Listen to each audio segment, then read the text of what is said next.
માને એના બાળકો આનંદમાં હોય ને એ ગમે. બહુ ગંભીર હોય, બહુ ચિંતામાં હોય, બહુ વ્યાકુળ હોય, આ એને ગમતું નથી. ભૂખ્યું હોય એ પણ એને ગમતું નથી. 7:30 2 પીઝા ખાધા હોય તો 8 વાગે એક બડા જરા ખાઈ લે છોકરાને કરે. પણ હવે ઓલું ખાધું એ તો પણ માં છે ને એનો ભાવ છે કે મારું બાળક ઘડી કે ભૂખ્યું ન રહેવું જોઈએ, ઘડી કે એ માયુસ ન રહેવું જોઈએ. માનો ભાવ છે, માની કરો. એટલે એક કવિએ તો બહુ ત્યાં સુધી લખ્યું કે માથી મોટું કોઈ નહીં, માથી મોટું કોઈ નહીં, ભલે હોય જળધર કે જગદીશ, સૌ કોઈ નમાવે શીશ, માં અંબાની આગળ આલિયા. માથી મોટું આ જગતમાં કોઈને નથી બતાવ્યું. એટલે જ આપણા ઋષિ મુનિઓએ, આપણા શાસ્ત્રોએ જ્યારે વંદનનો ક્રમ લખ્યો, નમસ્કારનો ક્રમ લખ્યો, ત્યારે પ્રથમ લખ્યું માતૃદેવો ભવ, પછી લખ્યું પિતૃદેવો ભવ, આચાર્ય દેવો ભવ. પણ પ્રથમ શું લખ્યું? માતૃદેવો ભવ. એક જ શબ્દ છે પણ એમાં આખું જગત આવી જાય છે. બાળકની પાછળ એના પિતાનું નામ 100% લાગે. પિતાના નામથી બાળક આ જગતની અંદર ઓળખાય. પણ હકીકત તો એ છે કે બાળકને વધારે વાલી તો એની માં જ હોય છે. માને એ 1000 સવાલ પૂછે. નાનું બાળક હોય 5-7 વર્ષનું, જ્યાં સુધી બધું સમજતું ન થાય ત્યાં સુધી એની માને હજારો સવાલ પૂછે. અને માં કોઈ દિવસ કંટાળા વગર બધા સવાલોના જવાબ આપે. પિતાને એક જ સવાલ પૂછે. શું પૂછે? ખબર છે તમને શું પૂછે? ખબર હોય તો બોલો. ખબર છે કોઈને? મારી માં ક્યાં છે એમ, બીજું કઈ ન પૂછે. પિતાને એક જ સવાલ પૂછે, માં નો દેખાય તો મારી માં ક્યાં છે. માને 1000 સવાલ પૂછે. કેમ કે પિતાને વધારે પૂછવા જાય તો પિતા કે બેસી જા શાંતિથી.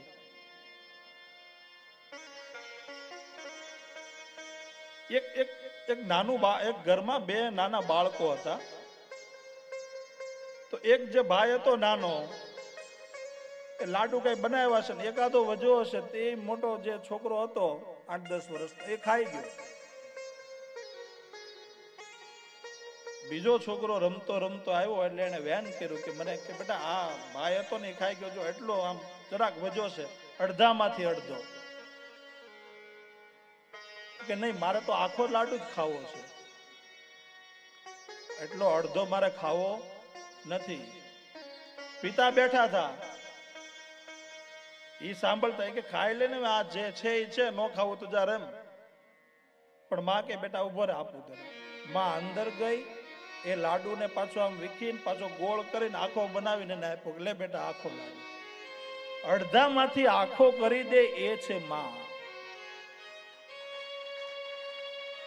હા, એટલે મને એમ થાય કે તમે કઈક સાંભળો છો, કઈક અવાજ આવે ને દેવતા હોય ત્યારે તો એમ થાય કે દૂધ આ ક્યાં જાય છે, દોણામાં જાય કે નીચે જાય છે. એટલે બીજું તો તાળીઓ તમે પાડો તો આમ એનાથી મને તો કઈ મળવાનું છે નહીં. તમારી નસો છૂટી પડશે, બ્લડ પ્રેશર ઓછું થશે આમ ફરતું ફરતું. એટલે માથી મોટું કોઈ નહીં, ભલે હોય જળધર કે જગદીશ, પણ સૌ કોઈ નમાવે શીશ. શું કામ કીધું? કે મોતે મીટ માંડ્યું અને જમ જડાપા ખાય. મોતે મીટ માંડ્યું અને જમ જડાપા ખાય, તોય એને છોરુની ચિંતા થાય. એને કેમ વિસરીએ કાગડા? મોત આવી અને દરવાજા પર ઊભું હોય યમરાજાના દૂતો, માને દેખાતા હોય મારો જીવ લેવા આવ્યા છે, હમણાં મારો પ્રાણ લઈ અને ચાલ્યા જશે. વિમાન આવીને તૈયાર જ હોય, માને ખબર હોય હમણાં હું વહી જઈશ, તો એને એની ચિંતા હોતી નથી. એને એમ જ થાય કે મારા છોકરાઓનું શું થશે, શું થાય. એટલે કીધું મોતે મીટ માંડી, મોત આવીને ઊભું હોય પણ એને છોરુની ચિંતા થાય. આવી માને કેમ આપણે ભૂલી શકાય? અને એ માના ગુણગાન ગાવા માટે આપણે ભેગા થયા છીએ. એની કૃપા છે. માં જ્યાં સુધી હોય ત્યાં સુધી, પણ ન હોય એને પૂછો કે માં શું છે તો ખબર પડે કે માં પાત્ર જ આખું અદ્ભુત છે. એક કવિએ તો ત્યાં સુધી કીધું કે કોઈનો કમાતો બાપ હોય ને એ ભલે વયો જાય પહેલા, પણ કોઈની માં ન જાય.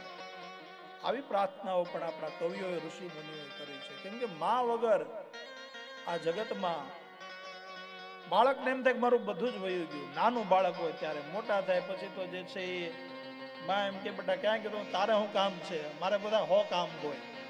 બરાબર. મોટો થઈ જાય પછી ભાઈબંધ દોસ્તારો મળી જાય. એક કવિએ તો બહુ સારો ભાવ લખ્યો છે માની વિશે. હતો હું સૂતો પારણે પુત્ર નાનો, રડું છેક તો રાખતું કોણ છાનો, મને દુખી દેખી દુખી કોણ થાતું, મહાહેતવાણી દયાળી જમાતું. તમે આ કવિનો ભાવ જુઓ, બીજી કડી આગળની તમે જુઓ. ભગવંત તો ભજીને સવ ભવ સાગર તરિયા. ભગવાનનું ભજન કરીને ઘણા ભવસાગરને તરી ગયા. અરે નામ રે જપીને પરમેશ્વર પણ મળ્યા, પણ તારા ખોળલે ખેલવા હું મુક્તિ ન માંગુ. હે માં, તારા ખોળાથી દૂર જવાનું જો થતું હોય ને તો મારે મુક્તિ પણ જોતી નથી. ભગવાનનું ભજન કરીને મને ભલે બધું મળી જાય, મને ભલે સ્વયં ભગવાન મળી જાય, પણ તારાથી દૂર થાય, તારાથી મને દૂર કરે એવી ભક્તિ પણ મારે જોતી નથી. ત્યાં સુધી કવિએ લખી.